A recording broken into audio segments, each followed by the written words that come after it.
अगर आपके पास एक साइकिल भी है तो क्या साइकिल आपको दे दिया जाता है तो पहले ही दिन क्या उसको सड़क पे आप चलाने लगोगे? चलाओगे? नहीं ना, पहले दिन नहीं चलाओगे उसको। किसी मैदान में, घर में, आसपास में सीखोगे और धीरे धीरे सीख जाओगे पूरी तरीके से, तब आप जाओगे और सड़क पे भी चलाओगे। तो एक साइकिल को जिसकी कीमत आज की तारीख में मुझे लगता है 4-5 हजार में एक साइकिल मिलती होगी बाबूजी, 4-5 हजार में। 4-5 हजार की साइकिल को भी चलाने से पहले आप प्रशिक्षण लेते हो कि कैसे चलाते हैं, और तब जाकर सड़क पे उतारते हो।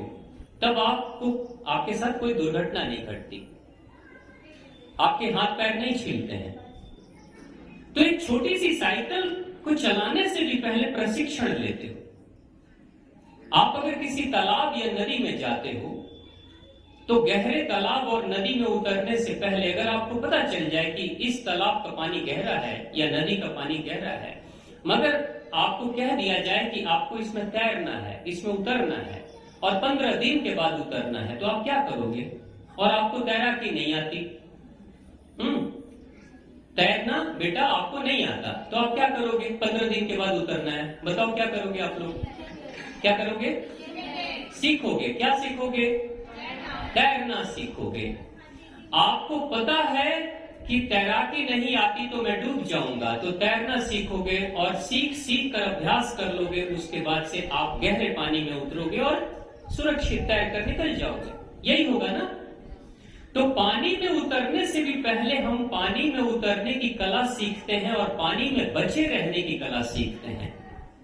तो बेटा जरा सोचो कि खाना खाने का भी प्रशिक्षण लेते हैं हम लोग, उठने बैठने चलने का भी प्रशिक्षण लेते हैं हम लोग, लेकिन कितना बहुमूल्य जीवन मिला है। इस शरीर की कीमत कितनी है? कोई बताएंगे इस शरीर की कीमत कितनी है? एक बार की बात है, एक भिखारी जिसको भीख नहीं मिल रहा था, नौजवान भिखारी था, कोई काम नहीं करता था, भिक्षाटन करता था, भीख मांगता था। भीख नहीं मिल रहा था उस भिखारी को, तो एक दिन दुखी होकर वो पहाड़ी पे चले जाता है, ऊंचे पहाड़ी पे, और सोच कर जाता है आज छलांग लगाकर मर जाऊंगा, आज छलांग लगाकर मर जाऊंगा। जैसे ही सोचता है कि अब मैं कूद जाऊंगा, ठीक उसी समय पीछे से एक आवाज आती है, रुको, ठहरो। पीछे पलट कर देखता है, एक साधु बाबा पीछे खड़े थे। वो कहता है क्यों रोक रहे हैं मुझे? साधु बाबा कहते हैं क्या कर रहे हो? वो कहता है मैं मरने जा रहा हूं, उब गया हूं जिंदगी से, अब जीना नहीं मुझे, मैं मर जाऊंगा। साधु बाबा कहते हैं मरना है, निश्चित कर लिया? तो हाँ मैंने निश्चित कर लिया, अब मुझे जीना नहीं। साधु बाबा कहते हैं सुनो, मरना है आज मर जाओ, कल मर जाओ, बात बराबर है। अगर मरना ही है, अगर मेरी मानो तो एक दिन का समय मुझे दे दो, एक दिन, कल मर जाना। वो कहता है देखो साधु बाबा, आप मुझे बातों में बहलाओ मत, मुझे पता है आप मीठी मीठी बातें करके मेरे इरादे को कमजोर कर दोगे और मुझे मरने नहीं दोगे। वो कहते हैं देखो मैं पक्का वादा करता हूं तुमसे, कल इसी समय मैं तुम्हें यहां लेकर आऊंगा और इस पहाड़ी पे तुम्हें बिठाकर बोलूंगा तुम यहां छलांग लगा दो और मर जाओ यहां से नीचे कूद कर। अगर तुम्हारा मन बदलेगा, कमजोर होगा, छलांग लगाने की इच्छा नहीं होगी, तो कहोगे तो पीछे से धक्के मार दूंगा और तुम्हें नीचे खाई में गिरा दूंगा। मैं ये भी कर दूंगा, मैं वादे का पक्का हूं, तुम्हें कल जरूर मरने में सहयोगी बनूंगा, लेकिन बस एक दिन का समय मुझे दे दो। वो कहता है ठीक है आप बताओ क्या करना है, चलो मेरे साथ। लेकर साधु बाबा उसको चले जाते हैं, उस नौजवान को सीधा राजा के दरबार में ले जाते हैं। राजा के दरबार में ले जाते हैं, राजा के पास खड़ी कर देते हैं और राजा से जाकर कहते हैं, धीरे से कान में साधु बाबा राजा से कहते हैं मैं लेकर आया हूं इस आदमी को और ये अपनी एक आंख बेचने के लिए तैयार है, एक आंख बेचने के लिए तैयार है। कितने की बोली लगाओगे आप? साधु बाबा ने कहा राजा कहता है 5 लाख। साधु बाबा कहते हैं जाकर नौजवान से सुनो, तुम्हारी एक आंख की कीमत राजा जी ने 5 लाख लगाया है, कहो तो एक आंख तुम्हारी बेच देते हैं। वो कहता है क्या बात कर रहे हो, मैं क्यों अपनी आंख बेचूंगा, एक आंख मेरी अंधी हो जाएगी, मैं क्यों बेचूंगा। वो कहते हैं अच्छा ठीक है ठहरो। फिर राजा के पास जाते हैं, साधु बाबा कहते हैं नहीं बेचना नहीं चाहता है, आप बोलो 2 आंख की कीमत लगाते हो तो बोलो। राजा कहते हैं 10 लाख। वो कहते हैं देखो 10 लाख दे दो, 2 आंखें दे दो। वो कहता है नहीं बिल्कुल नहीं बेचूंगा, क्यों बेचूंगा अपनी कीमत, अपनी आंखों को क्यों दूंगा। फिर जाकर बोलते हैं राजा को साधु बाबा। राजा कहता है, साधु बाबा कहते हैं लीवर भी बेचेगा और किडनी भी बेचेगा, बताओ कीमत बताओ। वो कहता है 25 लाख। आगे बोलते हैं 25 लाख में लीवर किडनी 2 आंखें तुम्हारी बिक जाएंगी, बोलो। वो कहता है नहीं क्यों बेचूंगा मैं, मुझे अपने शरीर से बहुत प्रेम है। साधु बाबा कहते हैं पहाड़ी पे बैठ के तो तू बोल रहा था कि 1 पैसे की तेरी औकात नहीं है, एक दिन भीख नहीं मिला तो दूसरे दिन मरने चला गया था, और 25 लाख की कीमत तेरी आंख, दोनों आंखों की और लीवर और किडनी की लग रही है, और तू कहता है मेरी कोई कीमत नहीं है और मरने के लिए तैयार था। मर गया होता तो क्या कीमत मिलती, अभी अगर कीमत मिल रही है तो बेच दे, कुछ अंग बेच दे, कुछ पैसा हो जाएगा, अमीर बन जाएगा, जिंदगी में कभी भीख मांगने की जरूरत नहीं पड़ेगी। वो कहता है अंग भंग होके नहीं रहना है, मुझे अंग भंग होकर नहीं रहना है। साधु बाबा कहते हैं देख ले, कल ले जाऊंगा उसी पहाड़ी पे, धक्के मार के गिराऊंगा, वादे का पक्का हूं मैं, मारूंगा तुम्हें, कल तो तुम्हारी मृत्यु निश्चित है, बेहतर है आज पैसे ले ले।